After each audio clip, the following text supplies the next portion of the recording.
ඉර බැහැගෙන යන ලස්සන හවසක මුහුද ළඟ ඉඳගෙන අපි ආසම අය එක්ක කෑම කන්න තිබ්බොත් කොහොමද?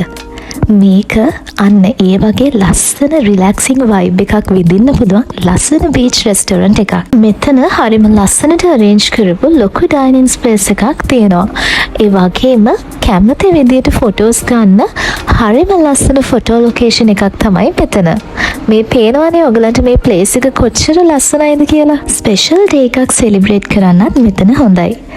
මෙතන මට හිතෙන විදිහට රෑට තමයි ගොඩක්ම ලස්සන ලයිට්ස් දාලා මාරම ලස්සන වයිබ් එකක් තියෙන්නේ.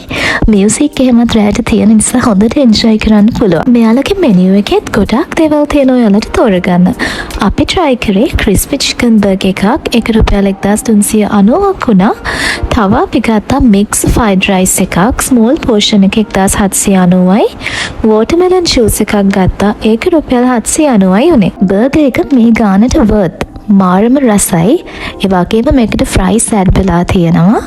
චීස් හොඳට දාලා තිබුණා. මික්ස් ෆ්‍රයිඩ් රයිස් එකත් අපි හිතුවට වැඩිය හොඳ පෝෂන් එකක් හම්බුණා. ඒකත් හරිම රසට තිබුණා. මීට් අයිටම්ස් හොඳට මික්ස් කරලා. වෝටර්මෙලන් ජූස් එකත් හොඳයි. බීච් රෙස්ටොරන්ට්ස් වල සාමාන්‍යයෙන් ප්‍රයිසස් පොඩ්ඩක් වැඩි. ඒ වුණාට මේ රෙස්ටොරන්ට් එකේ මට හිතෙන විදිහට ප්‍රයිසස් වලට ලැබෙන පෝෂන් එක ගොඩක් worth. අපි මේ ඉන්නේ කාවා බීච් රෙස්ටොරන්ට් එකේ. මේක තියෙන්නේ දෙහිවල බීච් සයිඩ් එකේ තමයි තියෙන්නේ. ඉතින් ඔයාලට හොයාගන්නත් හරිම ලේසි. ඔයාලත් මුහුද ළඟ එයත් එක්ක යාළුවොත් එක්ක පවුලේ කට්ටියත් එක්ක ලස්සන දවසක් ගෙවන්න කැමති නම් මෙතනට ගිහිල්ලා බලන්න. බයි.